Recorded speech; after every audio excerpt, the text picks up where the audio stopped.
Hello, everybody. Ryan Riell, senior partner here at the Wannebo Real Estate Group, with the Leave It to Ryan team, as it may be. Let's go ahead and get into the San Diego market update. This is August of 2024. This is going to be an extremely informative, powerful presentation for you guys. We're going to keep this being done by 5:30. We started a couple minutes late, so we'll see if we can get to this. All right, here we go. Interest rates. This is the big news. Those of you that are on here that are my clients, I know you're aware of this. Those of you, some of you who might become my clients in the near future, you've seen this. Those of you, there's a handful of you on here that don't know that I've met before, but you guys are going to be in for a treat here. Interest rates. We have the lowest interest rates right now that we have had in about 18 plus months. All right, so last week on the 5th, we dropped down to 6.35%. We have not been that low since April of last year. All right, that is big news. We haven't been into the fives since February of 2023. Now, keep something in mind. We're currently, we dripped back up, or we crept back up to the 6.5% range. But here's the thing. This is the median across the country for a 30-year fixed rate. My clients that are working with my preferred lender right now are seeing interest rates in the 5% range. There are the high fives, 5.85, I think was the best one. We've seen some 5.9s. We've seen a couple people who need to maybe get their credit up a little bit. They're in the very low sixes, 6.05, 6.1, somewhere in that ballpark. So this 6.5 that you're seeing right here, this 6.63, this is absolutely lower right now for people that are working with our lenders. So this is great news. We're going to talk about what's going on with this. Jumbo mortgage rate, again, the lowest rates that we've seen going back to May of 2023. My jumbo clients, this is people that are taking a mortgage of greater than $1,007,000. They are consistently seeing rates in the low sixes. I think we had one that was just in the very high fives.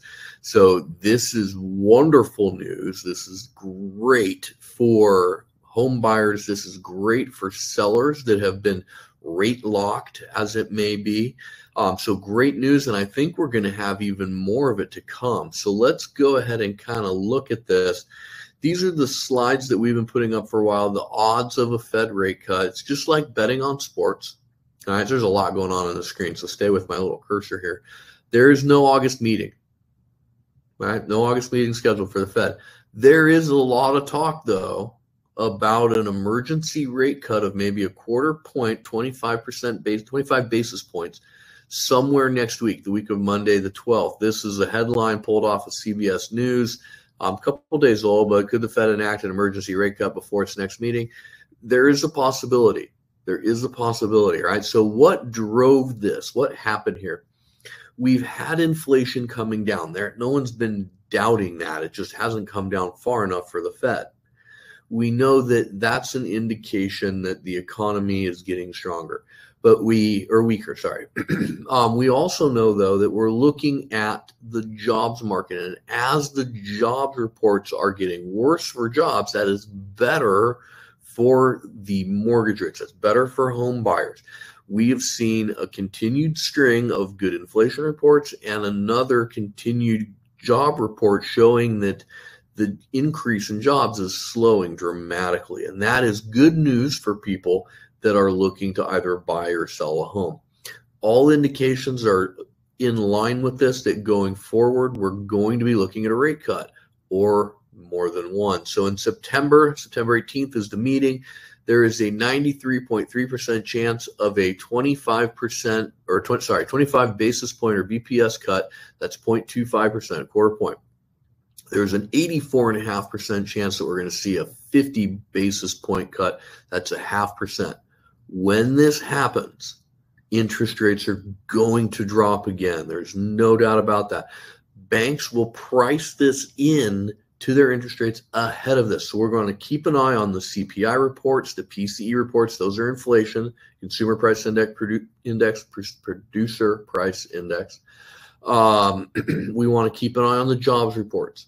As long as we're seeing inflation to continue to come down, we're seeing ultimately the unemployment claims go up. That's what we're looking for. We're going to see interest rates come down. So the most recent projections, the interest rates, this is the median, could be in the high 5s to the low 6s by the end of the year. Going into 2025, we're going to see rates down even from where they are right now.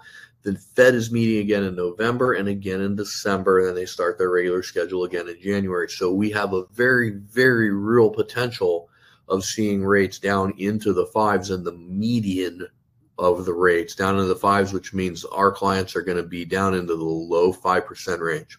So this is going to tie into the housing data. But listen, if you have questions about how these rates are going to impact you, what does this mean? Hey, who the heck is your lender that's getting rates in the 5s right now? Scan the QR code, fill out that web form, and get in touch with you within 24 business hours, and we're going to go through this with you. We're going to explain what's happening with your purchase power. As rates come down, your purchase power goes up, and that's exciting. That's very exciting news for home buyers. So let's take a look and see, what does this mean to you? Is this opening doors? Has this created a situation where now, instead of having to look at townhomes instead of single family homes, now we can go back to looking at single family homes? Right? This is great news. So now, again, if you guys have any questions at all, type them into the chat. I want to make sure I can answer them. So go ahead and type them in there. I think we have a couple more people coming in. All right, good. You guys are going to get a recording for this probably another day, but we will get this to you guys. So, all right, let's get to the housing market. All right, we got some more interesting data here. I'm going to start off with a really bold statement. So here we go. This is the best time to buy a house in the last 2 years. That's where we are currently sitting here in San Diego. I am 100% not kidding you, and I'm going to show you how. And this is not only San Diego, but this is throughout California, and this is pretty much throughout the United States, because a lot of the metrics I'm going to show you here are consistent throughout the United States. They're definitely consistent throughout the state of California. So let's go ahead and dig into this. Median sales price, we actually deflected back down. Right? So we saw from the beginning of the year, from right around 805,000 back in, I think it was December, all the way up to a brand new all-time high of 920 in June. We ticked back down to 893 in the month of July. Right? Not a shocking number. Right back in line with where we were at in April, which was the initial peak of the month, peak of the year, and actually the peak of all time before we crept back up. You see, from April to May, we had a little bit of a plateauing effect, and then we jumped again in June. Remember that the median sales price is a lagging indicator. That means it's 21 to 30 days old. So let's just assume that your average escrow is going to be 30 days. This is very in line with the sensitivity of the interest rates. We know that in the month of May, interest rates dropped for a brief period of time. There's a 2-week period where interest rates dropped. That's where that 920 came from. Rates dropped, buyers flooded onto the market. So this is going to be very interesting to watch, because interest rates haven't dropped until last Friday, till right at the beginning of August. All right. And so when this happened, it was a Thursday, Friday. It was of ultimately last week. A lot of buyers, they didn't hear about this until the weekend. They didn't have the opportunity to go out and connect with their lender. They didn't know what changed with their monthly payment, with their purchase power. And we saw a little uptick, a little bit of an uptick in showings and in buyer activity over the weekend. But I think what the real question is going to be, what are we going to see this coming weekend? Do we see a large surge in home buyers? Do we see a large surge in offers being written? And I think that we will. We'll have to see. Seasonality definitely plays into this.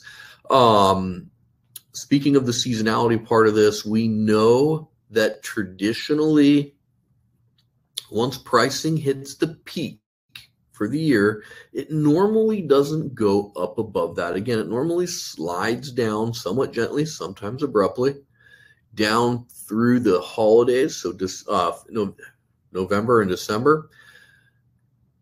Interest rates are the big question mark. If interest rates drop dramatically, I don't think we're going to see a drop in pricing. I think we're going to see this number jump up. So if I had to guess, I think right now, if a week into the month of August, pricing is still right around that 890, 895. It's just kind of sitting there. 8 days into this, we can't really tell what's going on. My guess is pricing's probably going to be somewhere in the 890 to 900 range. It could slide down a touch under that 190 range. It could maybe maybe 885, maybe 880. That would be a little weird. I don't see that happening. This also, though, on the flip side of that, could go up. We could jump back into the nines. We could jump to 910, 920, especially if the interest rates continue to come down like we've seen them doing. So that's the real interesting question here. So let's go to the next metric, months of inventory. All right, so we actually had that tick down a little bit, tick down from 2.6 months to 2.5 months. That's a very, very small, minor adjustment. I don't put a lot of weight into that. If we go back to December of last year, we were at 1.5 months. You can see there with the data on the right, we've just had this slow creep up. I want to see, that should say July, not June, what's going to happen through the month of August to the amount of homes on the market. Let's dig a little further into that. Active listings, right? That's your months on the market. So we actually saw that number come back down. We had a little deflection down. So in June, we hit the peak, 5,033 listings. We dropped down to 4948. We got 80 something home difference right there. Pretty close. But overall, if we look at the amount of inventory that we haven't had this much inventory since the fall of 2022. It's been about 2 years since we've had this number of homes on the market. And this is a big deal for home buyers. You have more options on the market right now than you will in a week or than you will in a month. And I said this at the beginning of July when we did the June data, that you have the largest number of homes on the market right now than you will probably have for the rest of the year. And that appears to be correct every single year. We can go all the way back to the early 2000s when we hit the peak of inventory. When we have that first deflection down, it doesn't go back up until the following year. All right, so chances are right now, if I was a betting man, this is the largest number of homes you're going to have on the market for the rest of the year. This is the largest number of options. So if you guys can't find what you're looking for, if nothing's appealing, you need to scan the QR code when that comes back up. We have a features versus benefits worksheet that we like to take our clients through to get very clear on what it is you're looking, because there's not going to be magically more homes popping onto the market at the same rate or accumulating at the same way that we have seen to this point this year. So active listings tick down a little bit. Here's the real interesting data, new listings, right? And this is confirming what I was just saying. So in May, we had the peak of the new listings, 3601. Last month, it dropped down by a little almost 3,000 listings to 3327. Remember, I told you guys last month, I said, hey, listen, when we hit the peak, it doesn't go back up. And now 2 months in a row, we've had that downward inflection. So we had a total of 3185, call it 3200, come on in the month of July. Chances are we're not going to see this number come up dramatically. Right? A question that was emailed in, it seems like a question every time we do this is there going to be a large surge of inventory if the rates come down? We'll get to this at the end with the projections. But a great question. This is most likely going to continue at best a plateau. We might see one tick back up, but I don't see it going over 3,600 without a doubt. I think we're going to see this bouncing around maybe between, if we're lucky, the 3,200 to 3,300 range, but probably between, let's call it 3,200 and 2,800 for the rest of the year. Could go even lower than that without a doubt, especially into the November, December timeframe. All right, so pending sales. Interesting bag of data here, guys. You can look at the date. I have March through July. The red is the low, the green is the high. So this has literally bounced in the last 5 months between 2,186 and 2,357. It's just bouncing around. These are lower numbers than what we traditionally have if you look back here to 2022, especially into 2021, which was a weird year. But even if we rewound this further, we're going to normally see this into the 3,000 or 4,000 transactions a month range. But ultimately, this is probably going to continue to bounce around. And at some point, maybe in the next month, maybe two, this is going to slide down. This is just bouncing around. This is an indicator of buyer activity. All right. So nothing real interesting here, just kind of bouncing around. Buyer activity has not. If we would have seen another downward trend here, then that's now 3 months, 3 data points is a trend, 2 is suspicious, 1 is a data point. Who cares? All right. So we did see 2. We saw a peak. We saw down. If we would have saw another down, that would have been our second down. All right, now we're indicating, hey, buyer demand is definitively dropping. We did have a little bit of a tick up here. All right. The next one, sales to list price ratio. This is purely buyer demand. We are seeing a continued drop down. So this is 3 months in a row, May, June, and now July, a decrease in the sales to list price ratio. List it for $1, sell it for $1. It's 100%. We, at the peak of this year, we're at 100.3%. In April, we are currently at 98.6%. This is great news for buyers. The competition is less. That is absolutely outstanding. Some perspective for you. The beginning of the year, we were at 98.1%. December of 2022, which was the bottom of the market, as it may be, 95.4%. The peak of the market was in April of 2022 at 106.7%. All right, let's keep moving. So why is now the best time to buy a house in the last 2 years? Everything I just showed you. But let's sum it up. Interest rates are the lowest that they've been in the last 18 to 24 months. The inventory is the highest it's been since September or October of 2022, coming up on 2 years.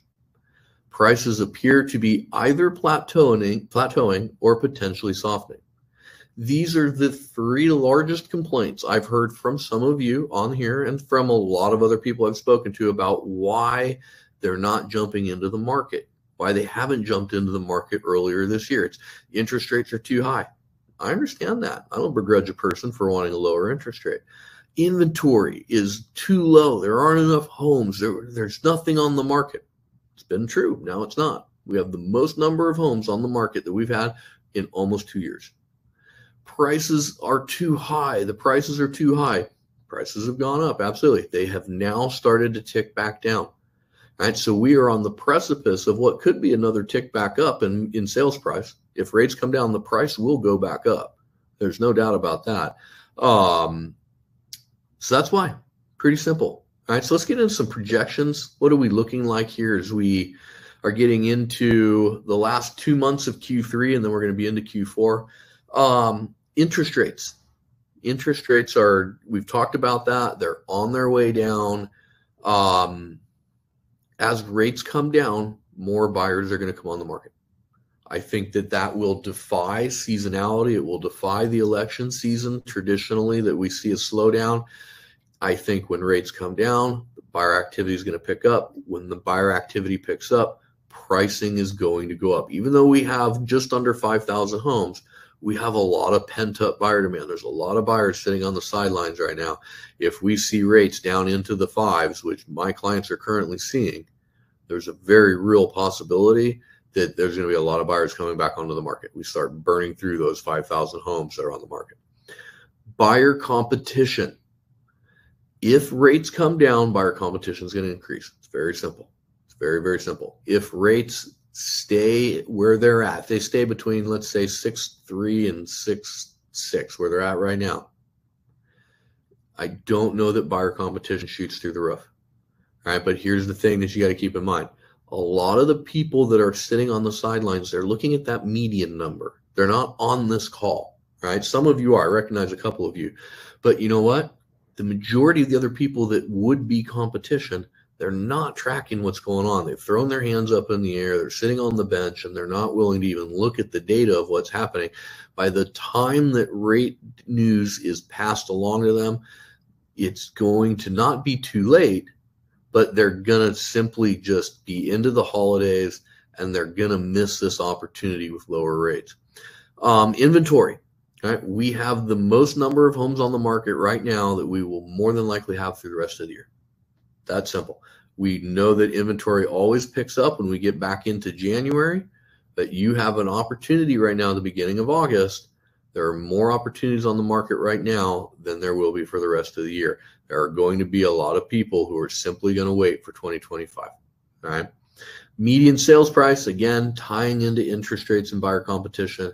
As rates come down, the median price is going up. Very, very straightforward.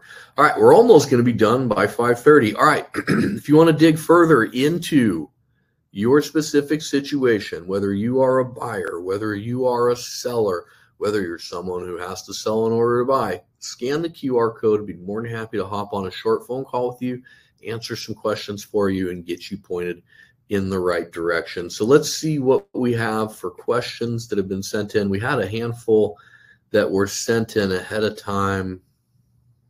All right, any questions? Go ahead and type them in. We have a couple questions in the old text thing here. Let's go ahead and get to those. All right, first question is from Samuel. I don't know why I keep mispronouncing that, Samuel. Sorry. Our price is going to continue to drop through 2024. We've talked a lot about that, without a doubt. Our price is going to drop. They, seasonally speaking, will slide down another 2 or 3%. If interest rates continue to slide down, median sales price will bounce around. It will stay where it's at, and it very well could go up. If a lot of home buyers figure out that there are rates that are in the 5% range right now, pricing is going to go back up. All right, we have Jordan. If rates continue to drop, like you're saying, will more homes come on? Yes, absolutely. There will be more homes, but here's the thing. We've been talking for the last few months about accumulation of inventory. Right? If we go back and we looked at the active listings, that's been going up. New listings has come down for 2 months in a row. That means they are accumulating, right? If we have a bunch of new homeowners putting their houses on the market in, let's say, the rest of August, September, October, because rates have come down, they're going to buy another home. So it's going to be a trade. There's going to come on, but they're going to take another one off the market. So there isn't necessarily going to be an accumulation. So yes, there will be more homes, but I think that right now you have the largest number of homes available that we're going to have throughout the year. Good question, though. All right, got 'em. If we are headed into a recession, will prices drop dramatically like the early 2000s? Great question. No, is my guess. We saw prices in 2006 through around 2008 just dropped off the face of the earth. That's the longest sustained drop in pricing in San Diego. It's without a doubt in the last 24 plus years that we've seen. If we look historically at the data with how it happens with home prices and recessions, they go up. Right, we have to take the 2006, 7, and 8 recession out of the equation there, because the housing market is what largely drove that. Right, but even if we say, okay, cool, that went down. The only other one where it went down was in 1991. Every other recession, which we seem to have at least 2 every decade, home values have gone up. Right, when everybody is running away from something, that is definitely a time to take a look at it, if not move towards it. And that's how a lot of people make a lot of money and get a real steal of a deal on houses, because there's going to be a lot of people operating in a spirit of fear. Those of you that are bold, you're going to make things happen. All right, Leanne, rate cuts and the election. There's a lot of ways we could go with that, Leanne. All right. Leaving politics completely out of this. Rate cuts we know are going to happen. Election years, presidential election years, we know that traditionally September and October become very, very slow months in a presidential election year. So I'm guessing that you're asking about the interplay of those two. If rates continue to come down, I do not think we will see the normal election year where it slows down or pretty much pauses in some circumstances. I think we will see the market continue along at the rate that we're seeing, which is already down a little bit compared to the norm. But I think that housing is housing. If people have an opportunity to get a deal, if people have an opportunity to get out of a house and into either a bigger one or a smaller one or a different area, they're going to take that opportunity. Great question, though. All right, Katie. Why is inventory accumulating? That is a great question. There's a handful of reasons. Interest rates, possible war in the Middle East, current war in Ukraine, possible recession, stock market dropped 1,000 points or more this week, the Olympics and people are distracted, buyer fatigue. All of those play into why inventory is accumulating. And the reason inventory is accumulating is buyer demand has dropped. We see a lot of properties that are coming on and they're overpriced. We're seeing those price reductions also. So it's an accumulation of reasons. There isn't just one thing that is creating this accumulation of inventory. Nitin, is this the peak of the market? Depends on what part we're talking about. If we're talking about new listings, I would say yes, we have hit the peak. If we're talking about active listings, I would say yes, we've hit the peak. If we're talking about median sales price, I don't know.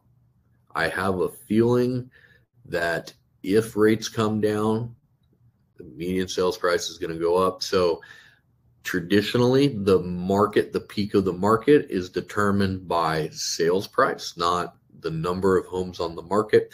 So I don't know. I don't have a firm answer. If I was going to put a substantial amount of money on this, I don't know that we jump back over 920, but I wouldn't be shocked if we did. If we hit 925, 930, 940, rates come down enough, maybe 950. I don't know. But I know that sitting on the sideline right now and just throwing in the towel for the rest of the year, I wouldn't do that. All right, we got a couple more. So let me pull up a couple that were sent in. Any other questions, guys? Go ahead and type them in here. I would love to answer them for you. All right, let's go ahead and turn off the screen share. There we go. All right, the couple that were sent in. So this one came in from Jacob. How will this impact buyers who have to sell? That's a great question. When is it the best time to both buy and sell? That's the question for you guys. The answer is never. There is never a time where it is absolutely the best time to sell and the best time to buy at the same time. They're the opposite sides of the same coin. Best case scenario, it's 50-50. Right now, the market that we're currently sitting in, this is the best time to buy a house in the last 2 years. Best time. Is it the best time in the world to sell a house right now? It's not as good as it was a month or two ago, but is it a horrible time to sell a house right now? Absolutely not. Everything I've been saying about interest rates and with the purchase price could indicate that that's going to go back up, that buyer demand is going to go back up. So here's the other thing for everybody to keep in mind. Somebody could be in a position where they have to sell a house in order to buy a new one, and it's a great time to buy, but it's not the most amazing time in the world to sell. If you sell the property for $25,000 or $50,000 or $100,000 less, it would be reasonable to expect that you're going to make a lot of that, if not all of it, up on the buy side. So I just want you guys to keep that in mind with those of you that are going to buy and sell at the same time. Here's the thing. Once somebody gets into the real estate game, once they buy their first property, they're not going to go back to renting for the rest of their lives. At some point, they're going to buy a house. All right, so the possibility of selling a property and renting, The possibility of selling the property and buying, very, very real. There's a handful of clients that I'm working with right now that are working through this process. So again, hit that QR code and we'll get that information to you guys. So you kind of have some options there. All right, last question is from Roman that was sent in. Why should I not wait until the winter to buy? Traditionally, when people are asking that, they're asking because they know that pricing in November and December are usually the weakest. December usually has the lowest pricing. The reason being, you could. If I had to bet, I would say that probably will be the lowest pricing of the year, November, December. Right? November, the data comes from October. December are all the offers that were written in November. Right? The things that could balance that out, interest rates. If interest rates drop in September by 50 basis points and we get another quarter basis point in November, we get another quarter or so in December, rates are going to drop. People are going to come onto the market. We saw that in December of last year. The market shot up. That was stuff that was written at the very end of November, beginning of December. Pricing shot up. Right, so it's not outside the realm of possibility. But here's the other things to keep in mind. Yes, pricing historically is a little bit lower. It slides down maybe 2 or 3% through the end of the holidays. But so does the inventory. You're going to have fewer homes to go take a look at. You're going to have fewer options. So you really have to balance that. So, all right, guys, we are right at time. So I thank you guys for coming on today. If you have any other questions, feel free to go ahead and send them to me. You guys should have my email if you registered for this. Send me any questions. Those of you that have questions that come up after the fact, send them to me. I'll answer them personally. And the replay will be on its way to you guys within, let's say, 24 to 48 hours. Thank you guys for coming on. Appreciate it. And I'll see you guys next time.